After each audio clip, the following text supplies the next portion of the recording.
Hello, welcome po sa Bentech, no? May nag-message sa atin, hindi ko na maalala kung sino yun, pero tanda ko pa yung kung ano yung gusto niyang topic na gawin, no? So, meron daw siyang dalawang L121 or L120. Tapos, pag nagpiprint siya, parehas niyang binypass. Then, ang nangyayari daw, kailangan matapos muna yung print job nung unang printer bago mag-print yung pangalawa. So ito susubukan natin. So kung sino nakakasubaybay sa atin sa Bentech, ito yung Duguti nating printer, no, na ilang beses na convert from dye to pigment to sabli. So ngayon nakasabli siya. Kasi pag sabli naman makikita natin yung difference sa hose, no, iba yung kulay, no.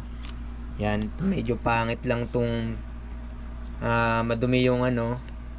Pero so far okay pa naman to. Tapos kung natatandaan ninyo, ito yung printer na pinalitan ko ng print head na galing sa AliExpress. So hindi ko siya masyadong nagagamit, bihira lang.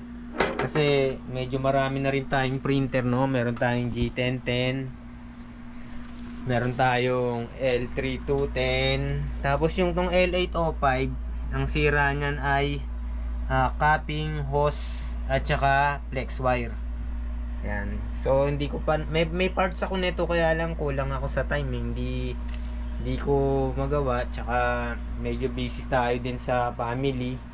Hatid sundo natin yung dalawa nating anak, tapos tayo pa yung nag-guide sa kanila para ano, yan, pagka kailangan ng assignment. Yan, kasi ano, tatlo lang kami dito nung dalawang anak ko, no. Kaya medyo hirap din ako sa paggawa ng video.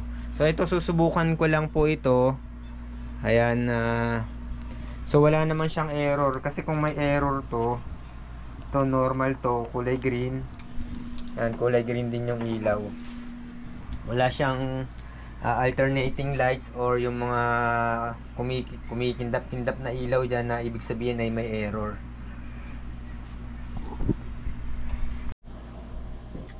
So ito nasa ano tayo, no, nasa Windows tayo, no. Windows 11 yung operating system ko. Ang version nito home lang, no. So tingnan natin yung printer, no, kung nade-detect yung ating dalawang printer and scanner. So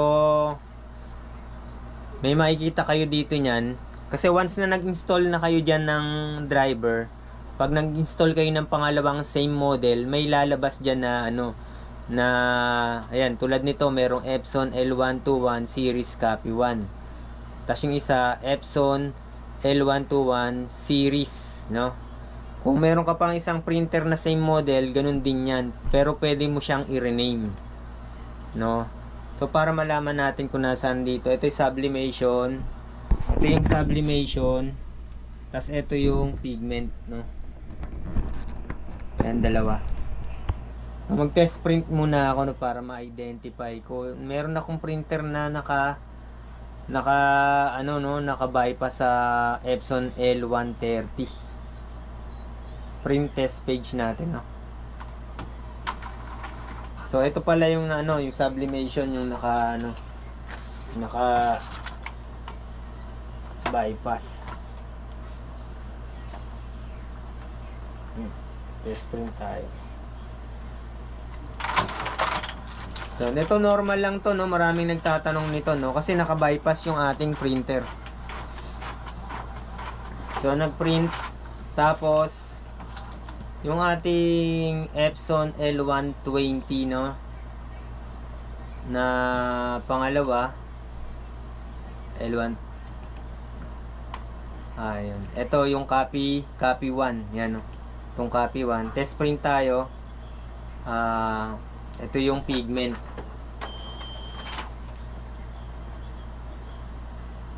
So pwede nyong i-bypass sa L110 yung isa sa L130, pero pwede naman i-bypass pareho sa L110 kasi magkaiba naman yung USB port number niyan. Importante yung USB port number. So paano makita yon, no? Dito lang yun, no. So, click natin tong printer properties. Tapos, makikita mo yung port number niya, L120. Etong sa akin ay 006. Yan, yung isang L120 004. Kaya, hindi sila magko-complete talaga. Kahit same model, hindi sila magko-complete. So, ito, mag-try tayo mag-print. No, try natin. O kaya, ganito na lang gawin ko, no? Yung etong L1 naka 130, no? I-install na natin ng L1 110 na driver.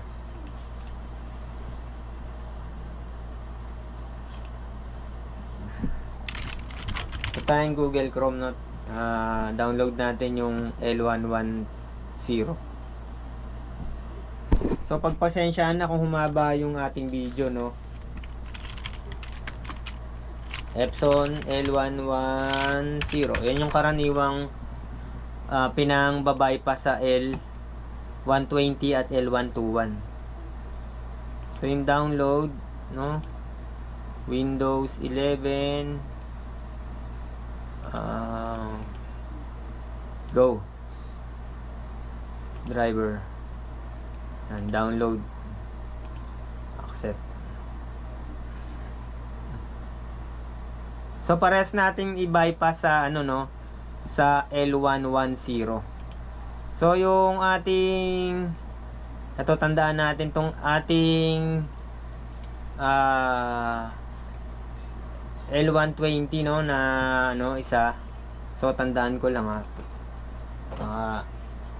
yun, yung copy 1, ito yung walang, yung may takip, no, yung may takip, yung copy 1. Ito yung isa, yung ano, walang copy 1.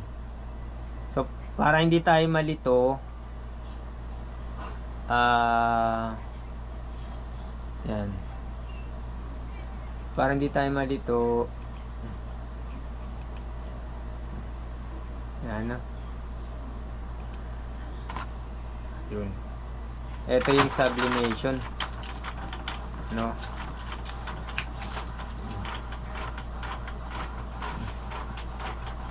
Ito pala yung sublimation. So, gawin natin dito, printer properties. Gawin natin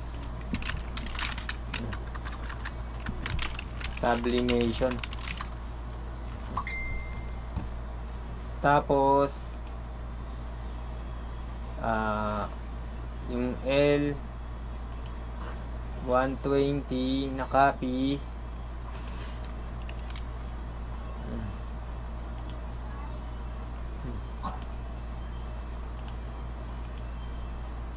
rename natin, no? Rename natin. Gawin natin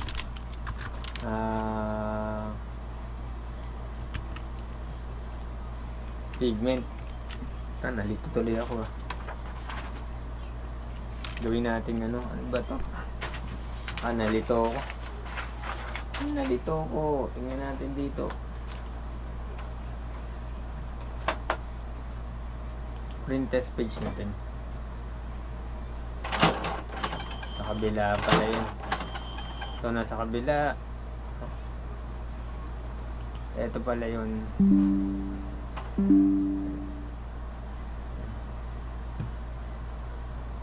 Tama, ito sublimation, no. Yung isa, ito,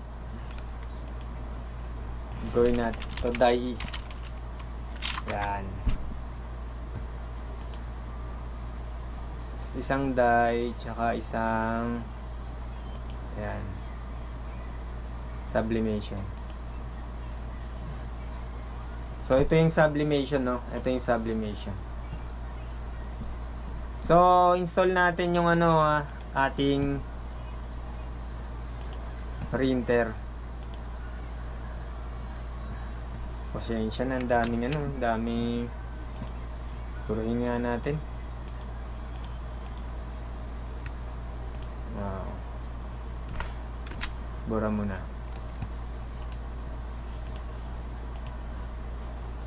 So, install natin yung L110, no.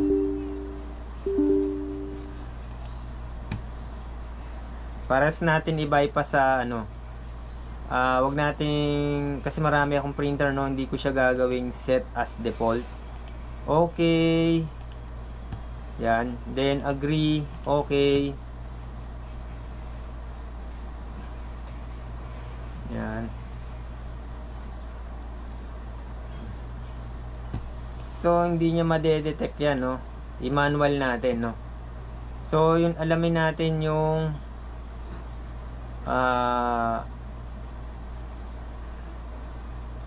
L124 at L1 4 and 6, no. USB 4 at 6. So tingnan natin, no. Tingnan natin anong port to. Port number tong die. Number 6 yung die. So number 6 yung die. So number 6 yung die. So piliin natin tong number 6 para sa die. Yan.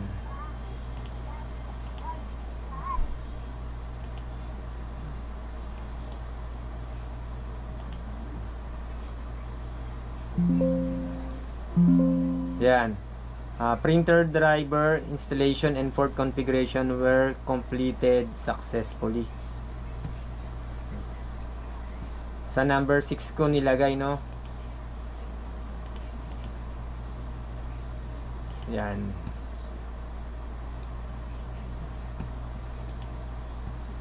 Cancel natin to. So try tayong mag test print.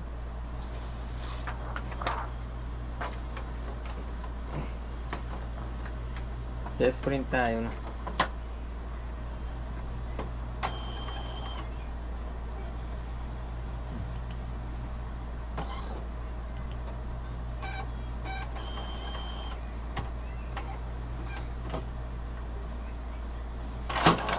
Yun. So nag-print na, no? Naka ano na tayo, naka-bypass na tayo, no? I-rename ko to, no? Nakaday pa rin to, nakaday.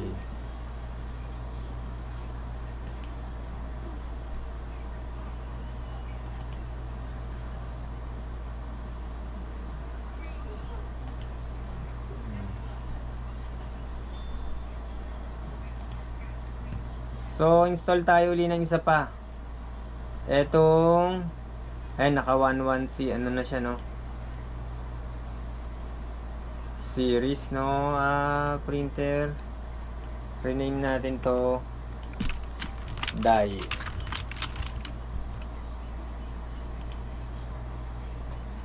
Print test page uli. Uy, nag-error. Kaya ulit natin. Print test page. Nag-error uli, no. Close natin. Ayun, wala na error, no. Yan. L110 series die. So ganun lang, no. Binalik natin, nag-okay naman siya. Then install natin yung L1110. So port number 6 yung kanina, no. Huwag natin yung set as default. Then agree.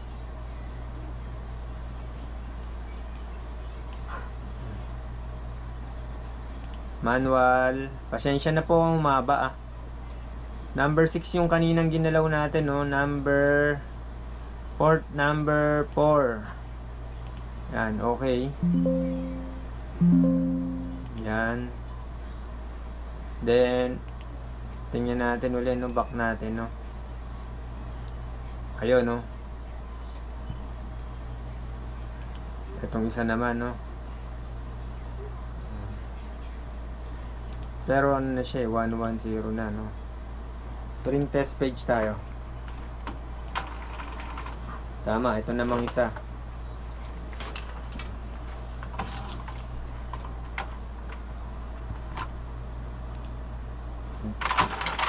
So yun, okay, pares na ano, i-rename natin. 110.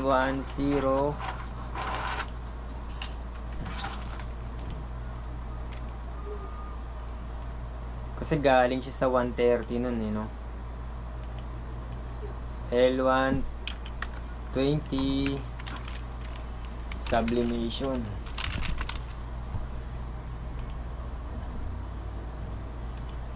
Yan, so meron na tayong dalawang printer, no?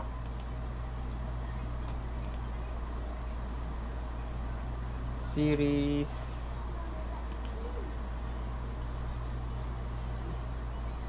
Ayan. Hindi lang siguro nag-update doon, no? Daming test page na yan, no?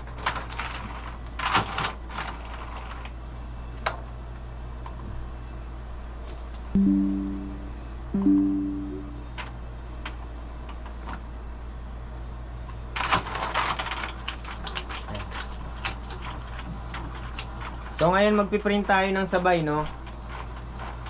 Kaya lang magkakaroon pa rin yan ng ano, may mauuna pa rin dyan. Kasi kung application nyo Photoshop, syempre yung una, kung sino yung unang pinrint mo, maaaring yun yung mauna, no? Hindi siya makakapag-print talaga ng talagang sabay. Pero sabi nung aking subscriber, kailangan matapos muna yung isa bago mag-print yung pangalawang printer. Halimbawa, dito ka nag-print, kailangan muna daw matapos to bago mag-print to. Kumbaga parang naka-idle lang yung isa. So, ayan. To try tayo na sa Photoshop, no? Yan, letter size. So ang gawin na lang natin CMYK, no? Yun na lang yung ipiprint ko. CMYK. Yan.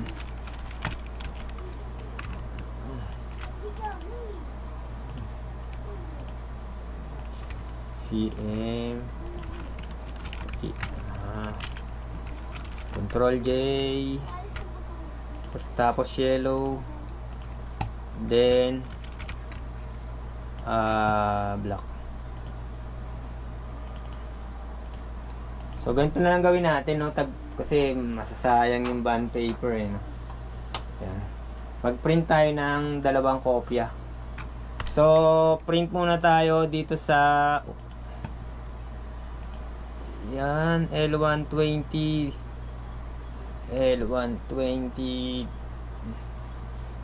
Dumami yung rito, no? Sublimation. So ganito na lang gawin ko, no? Huwag ko munang lagyan, no? Para magsabay. So print tayo ng dalawa, no? Sa sublimation. So dito tinanggalan ko muna ng bond paper, no? Tapos ipipress ko na lang yung button dito. Yan, ito na. Tapos ito die L110, no? Tapos dalawa din, 2 pieces din dito naman sa kabila.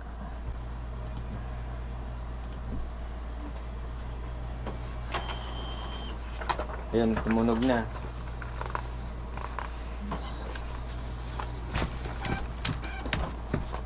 Basta importante nito, dapat kasi titingnan yung maigi yung USB port number kung saan naka-install yung mga printer nyo, kahit same model. Kahit same model yan, magkaiba yung USB port number.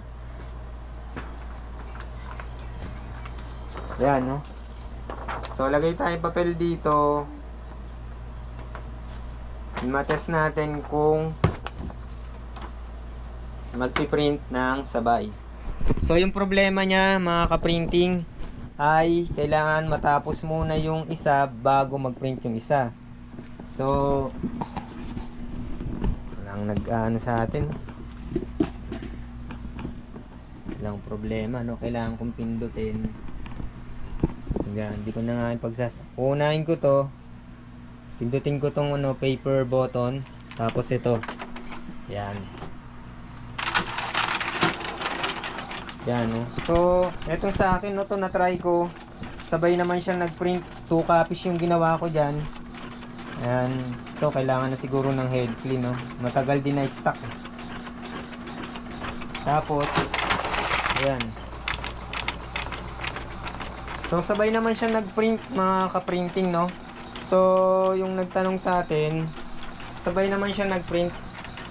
Siguro baka maaaring nag-share siya sa same USB port number. Kaya ganun ang nangyayari, no. Yun lang yung aking maaaring conclusion ko dun sa naging problema mo.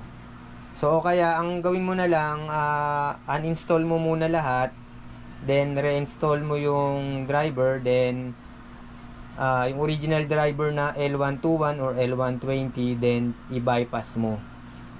Tandaan mo na lang yung port number. Siguro tingin ko kahit L130 yung pinang-bypass mo dito, magsasabay pa rin siya.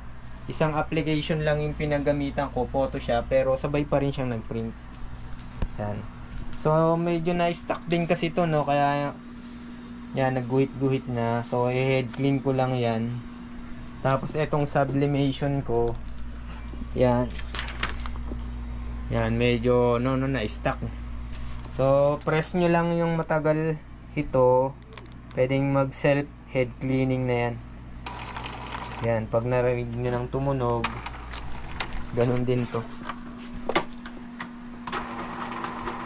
Kasi ginagamit ko lang to pag may project talaga ako na maramihan. Ito yung ginagamit ko.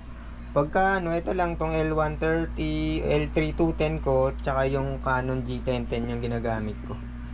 Yan.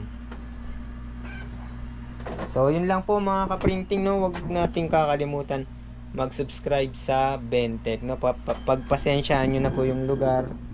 Yan, baka balang araw maayos natin din yung ating workstation. Okay. Maraming salamat.